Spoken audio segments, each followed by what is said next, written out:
Welcome back. I'm Julie Grant. Testimony continues in Chicago today in the trial of actor Jussie Smollett.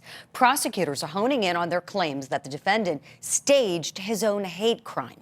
On Tuesday, the jury heard from the lead investigator in the case, who says that the men behind the attack told him that Smollett had orchestrated the whole thing, that they even rehearsed the 2019 attack. Well, following his testimony, Jussie Smollett's brother spoke out in defense of his sibling. Good morning. I just want to express that it has been incredibly painful as his family to watch someone you love be accused of something they did not do. All right? We're confident in his legal team, and we look forward to people hearing the actual facts in this case. We love him. We're here to support him, all of us, and to lift him up. Thank you.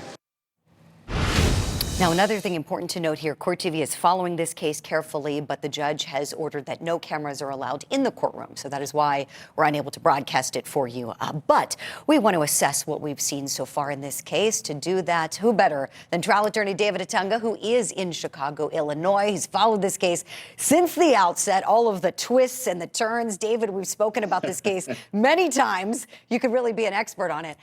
Give us your overall assessment at this juncture, if you would, please. This is such a bizarre case. And, I want to say, being from Chicago, I remember when I first heard about this, I was devastated because I've met Jussie Smollett a number of times, and he couldn't have come across more likable, humble, genuine. And then to hear something like this happen to him, a hate crime in my city, in Chicago, I was devastated.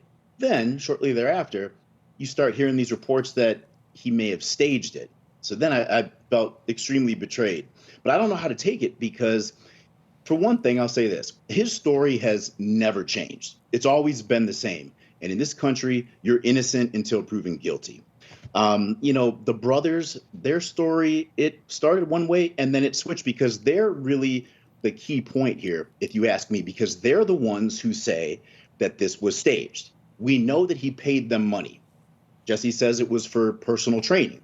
The two brothers say it was to stage this, I don't even know what you want to call it, this fight scene and rehearse it and all this, and which ultimately led to the false police report. And David, we know these two brothers were just showing there, the Osindaro brothers are going to be giving some testimony about actually going through a dress rehearsal for what Jussie Smollett has been saying, and to your point, he's stayed true to his story, was this vicious hate crime.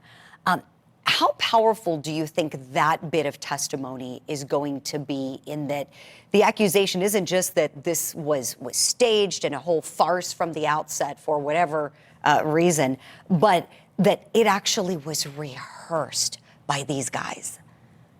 Yeah, that's one of the things that really stuck out to me as being super bizarre, because if it really was this in depth, I mean, this is an elaborate plan. This is like a little mini movie, and Jussie's the director here. So it's gonna come down to how credible these brothers are, how much detail they have. And then also, I think Jussie's going to have to take the stand here, depending on how well they do, and he's going to have to refute what they say. But another thing, one of the pieces of evidence that was interesting to me is where the location he chose for this, allegedly, had a camera. And so they rehearsed this to make sure that the camera would catch them. But then when the police checked the camera, it was actually pointed in the wrong direction. Now, Jussie is an actor. He's an A-list actor. So his only job as an actor is to make sure he's in front of the camera. So I'll say this, I'm hoping for his sake that he's innocent, because if he in fact is guilty of this, I mean, Jussie may be an A-list actor, but he's a D-list criminal. David, do you think the fact that he has been a beloved actor and maybe still is for many people who are staunchly supporting him and have been, do you think that's going to have any effect on this jury? I mean, you know what juries are like in Chicago. Do you think they're going to care that he's a famous person? I think it could cut both ways. On the one hand, I mean, being in the public eye, there's always people who are ready to tear somebody down. But then at the same time, I mean, you're famous for a reason, successful for a reason. And he's a very good actor. Like I said, I've met the guy and he couldn't have been, more humble or a likable guy. Seemed very genuine. So I think if he takes the stand, I mean, it's possible he could be endearing to the jurors, especially because this is in Chicago. We feel like this is our guy. They film Empire here. Everybody's seen it.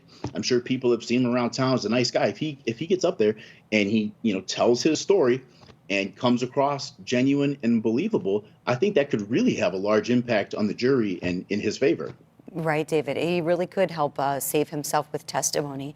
We shall see. We'll stay tuned if and when that time comes. David Otunga, it is the time for us to say goodbye to you. Thank you so much for giving us your time and expertise this afternoon. Hope to see you again soon.